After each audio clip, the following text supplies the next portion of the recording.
Hello students, our last topic of chest trauma is hemothorax. So what is hemothorax? It occurs when pleural space filled with the blood.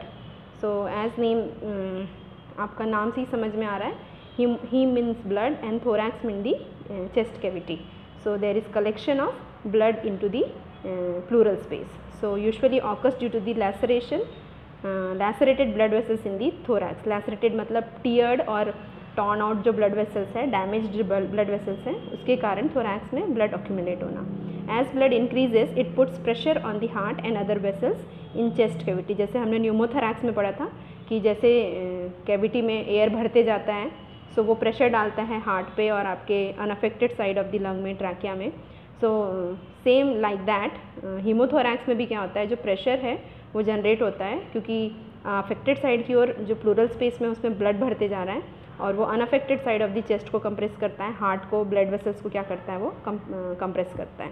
Now each lung can hold 1.5 litres of blood. In normal बोला जा रहा है कि each lung जो है can hold 1.5 litres of the blood. Now next is the definition of haemothorax. A haemothorax or hemothorax hemorrhagic pleural effusion is a condition that results from the blood accumulating in the pleural cavity. Simple definition है कि जो blood है वो accumulate हो जाता है pleural cavity में. Now about the incidence, it is associated with the pneumothorax, blunt or penetrating trauma, rib fracture and the are the frequent causes. So in cases में इंसिडेंस आपको ज़्यादा मिलेंगे जिन पेशेंट को न्यूमोथोरैक्स से ब्लंट या penetrating trauma हुआ है, या रिब फ्रैक्चर्स वाले पेशेंट्स में आपको हीमोथोरैक्स होने के चांसेस ज़्यादा मिलेंगे. Now next is about the sign and symptom. So anxiety and restless, then tachypnoea, then sign of shock because haemorrhage है, so lack of blood supply to the other organ, क्योंकि blood haemorrhage के कारण क्या हो रहा है, plural space में जमा होते जा रहे हैं. So there is sign of shock. Then frothy bloody sputum जो है वो दिखाई देगा. देन टैकीकार्डिया डेवलप होगा, इंक्रीज हार्ट रेट बिकॉज वो कंप्रेस करता जाएगा हार्ट को. फ्लैट नेक वेन्स जो है वो फ्लैट होने लगेंगी. And dyspnea that is breathing difficulty. Cyanosis that is bluish discoloration of the skin वो डेवलप होगा. नॉट डिमिनिश्ड और decreased breath sound on the affected side, है ना. सो अफेक्टेड साइड में जो ब्रीथ साउंड है वो आपको नहीं मिलेगा. Hyper resonance, dullness on percussion हमको फील होगा on the affected side of the. Then next है हाइपोटेंशन रहेगा, बीपी जो है वो कम हो गया रहेगा पर्सन का, क्योंकि ब्लड जो है प्लूरल स्पेस में जमा हो रहा है तो सर्कुलेशन में ब्लड जो है, सिस्टमिक सर्कुलेशन में ब्लड का वॉल्यूम कम हो जाएगा. So hypotension is a kind of symptom और sign of a shock. Now narrowed pulse pressure. Pulse pressure is the pressure in between the systolic and the diastolic pressure, है ना. सो आपका pulse pressure जो होता है वो क्या हो जाएगा, कम हो जाएगा. Now tracheal deviation to the unaffected side. So unaffected side में ट्रैकिया का डेविएशन मिलेगा क्योंकि वो प्रेशर डाल रहा है अनअफेक्टेड साइड की ओर. नाउ नेक्स्ट इज़ द हीमोथोरैक्स का पैथो मैं बता देती हूँ. So you can see here that is one side of the lung is normal and another side of the pleural space is filled with the blood. So how it develops? So gradually when the teared blood vessel, so there is a diagram.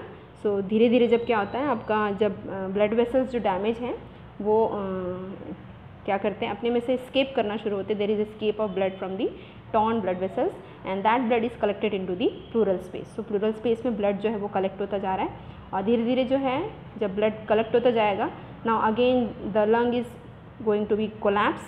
So there is again the lung is collapsed और आपका lung धीरे धीरे collapse होता जाएगा और जो pressure है plural space में ब्लड का वो धीरे धीरे लंग को आपके अनअफेक्टेड साइड की ओर, हार्ट को अनअफेक्टेड साइड की ओर और ट्रैकिया और ग्लेट वेसल्स को अनअफेक्टेड साइड की ओर क्या करेगा, कंप्रेस करेगा. Now this is the diagram, another diagram. Gradually it affects and lastly and at last it completely compresses the affected lung. So lung is completely collapsed हो गया है, heart भी compress हो गया है और जो ट्रैकिया है, हार्ट है, अनअफेक्टेड साइड की ओर मूव किया है. So it may put pressure on the heart. Now what is hemothorax? Where does the blood comes from? कहाँ से ब्लड जो है वो क्या हो रहा है, आ रहा है. सो डायग्राम में देखिए आपका जो पिंक से डिनोट किया हुआ है that is the blood vessels. So जब चेस्ट इंजरी होती है, ब्लंट या penetrating trauma, so in circulations में जो ब्लड वेसल्स हैं वो क्या हो जाते हैं बेटा, रप्चर हो जाते हैं, and after the rupturing of the blood escape from that ruptured blood vessel, और आपका हेमरेज होता है, और वो जो जिस साइड पे डैमेज हुआ है, जिस साइड पे थोरैसिक वॉल पे डैमेज हुआ है, उस साइड के प्लूरल स्पेस में ब्लड जो है वो ऑक्यूमुलेट होता जाता है. So this is the haemothorax. Now treatment for the haemothorax. So ABC, that is airway breathing and circulation manage करना है. Now secure airway, assist ventilation if necessary. Airway आपको असिस्ट करना है, सिक्योर करना है, और इफ़ नेसेसरी है so person को वेंटिलेटर पे शिफ्ट करेंगे. जनरल शॉक का केयर देना है, क्योंकि सबसे इंपॉर्टेंट हो जाता है, because patient is in blood loss, hypotension में है. कार्डियोटोनिक ड्रग्स देना है हमको, प्लाज्मा वॉल्यूम एक्सपैंडर्स हमको देना है, और पर्सन को हमको सबसे इमीडिएटली तो हॉस्पिटल में शिफ्ट करना है. बट मेन जो मैनेजमेंट है इसका वो ये है कि आपका इसमें भी हमको चेस्ट ट्यूब जो है वो क्या करना पड़ेगा, इंसर्ट करना पड़ेगा, जो प्लूरल स्पेस में जो ब्लड भरा हुआ है वो क्या कर सके, हम लोग इमीडिएटली रिमूव कर सकें. सो इसका भी एक मैनेजमेंट है कि वहाँ से ब्लड जो है वो क्या हो जाए, बाहर आ जाए. सो जब ब्लड बाहर आएगा वहाँ से चेस्ट ट्यूब के थ्रू, सो देन आपका पर्सन का जो लंग है कोलैप्स जो हो गया था वापस री एक्सपैंड शुरू होने लगेगा, और जो पर्सन का कंडीशन है वो धीरे धीरे नॉर्मल होता जाएगा. Now what is haemopneumothorax. So नाम से ही समझ में आ रहा है, हीम मीन्स ब्लड, न्यूमो मतलब एयर. सो हीमोन्यूमो, blood and the air into the pleural space. So hemopneumothorax is a medical term describe the combination of two conditions, that is pneumothorax or air in the chest cavity, and the hemothorax also called the hemothorax or blood in the chest cavity. So there are two conditions, that is also the air in the pleural space and also the blood in the pleural space. Hemothorax and pneumothorax or both can occur if the chest wall is punctured. So ये condition तब arise होती है जब chest wall है पूरी तरह से क्या हो गया है, पंक्चर हो गया है. So the main cause of haemopneumothorax is penetrating trauma. Now the treatment of haemopneumothorax, treatment for this condition is the same as for haemothorax and pneumothorax independently by tube thoracostomy and the insertion of chest drain. जो मैंने पहले ही बताया, सबसे definitive जो treatment है that is tube थोरैकोस्टोमी करना है. थोरैकोस्टोमी मतलब थोरैक्स में ओपनिंग बनाना है एंड चेस्ट ट्यूब इंसर्ट करके जो एयर है, जो फ्लूइड है, जो ब्लड है, जो प्लूरल स्पेस में ऑक्यूमुलेट हो गया है, उसको हमको ड्रेन आउट करना है. Now through an incision made between the ribs into the intercostal space, a chest tube must be inserted to drain blood and air from the pleural space so it can return to a state of negative pressure and functions normally. ठीक है. सो आपका वापस pre normal state में चला जाता है lung, जब उसमें से प्लूरल स्पेस से एयर और जब ब्लड है क्या हो जाता है, बाहर आ जाता है. So this is about the treatment of the haemopneumothorax. So next is the injury to the airways. Next topic is injury to the airway. So airway मतलब आपका ट्रैकियोब्रोंकियल ट्री के बारे में इंजुरी हम लोग पढ़ेंगे. सो यहाँ पे आपका ट्रैकियोब्रोंकियल टीयर हम लोग पढ़ने जा रहे हैं. What is tracheobronchial tear? Tracheobronchial tear or TBI is damage to the tracheobronchial tree, the airway structure involving the trachea and the bronchi.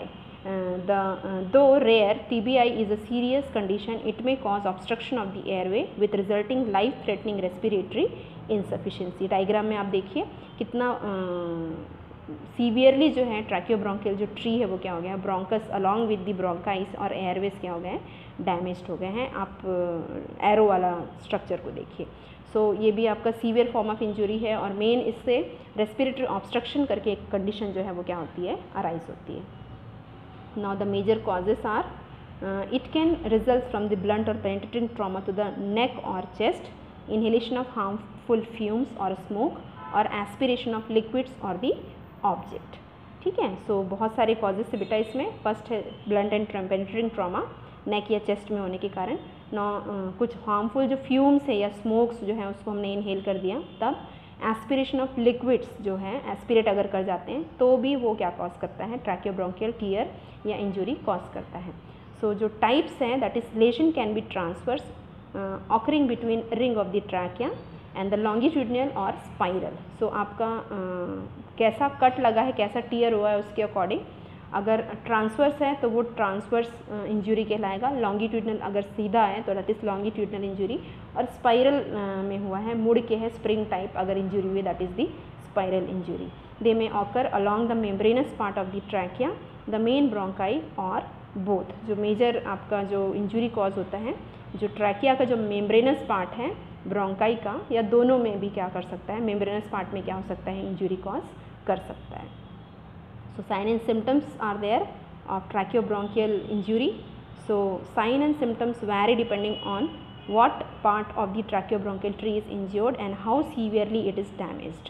So कितना डैमेज हुआ है, एक्सटेंट ऑफ डैमेज के ऊपर, और कौन सा पार्ट जो है ट्रैकियोब्रोंकियल ट्री का वो डैमेज हुआ है उसके ऊपर क्या करता है, डिपेंड करता है. सो फर्स्ट बेटा dyspnea and respiratory distress, blood को कफ अफ करेगा पेशेंट, प्रोफ्यूज ब्लीडिंग हो सकता है.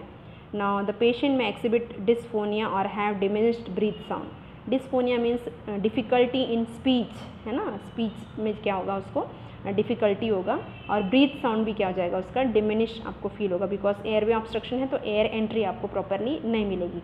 नॉ रैपिड ब्रीदिंग, है ना, then coughing and stridor. Stridor का मतलब होता है an abnormal high pitched breath sound indicating obstruction of the upper airway can also occur. So ये है sign and symptom of tracheobronchial injury. Now next is diagnostic finding. So CT scan सबसे important है. Now it is followed by the chest tube drainage है. Now bronchoscopy is important and chest X-ray करने से हमको कहाँ पर damage है वो क्या होता है पता चलता है. Now about the treatment part. So आप देख रहे हैं डायग्राम में there is an endotracheal tube.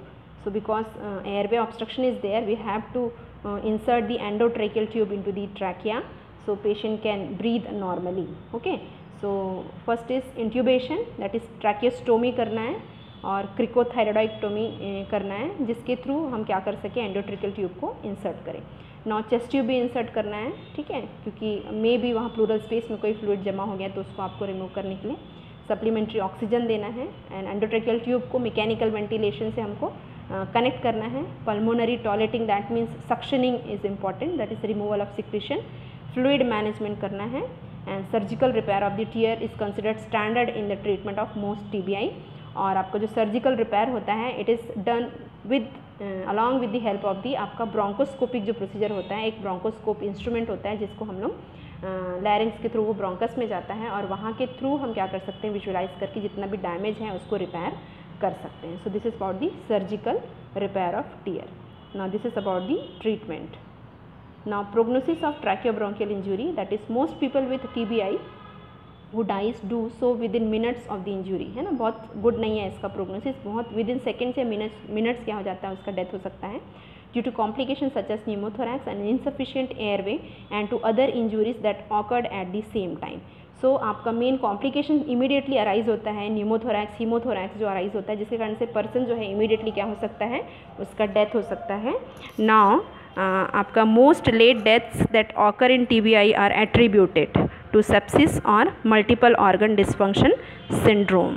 So this is the prognosis of TBI. Now summary of the chest trauma, that is chest injury are common and often life threatening in trauma patients.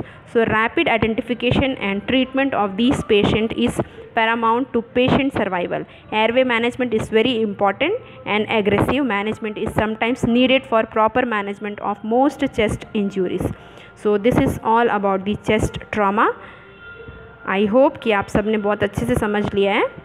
So thank you.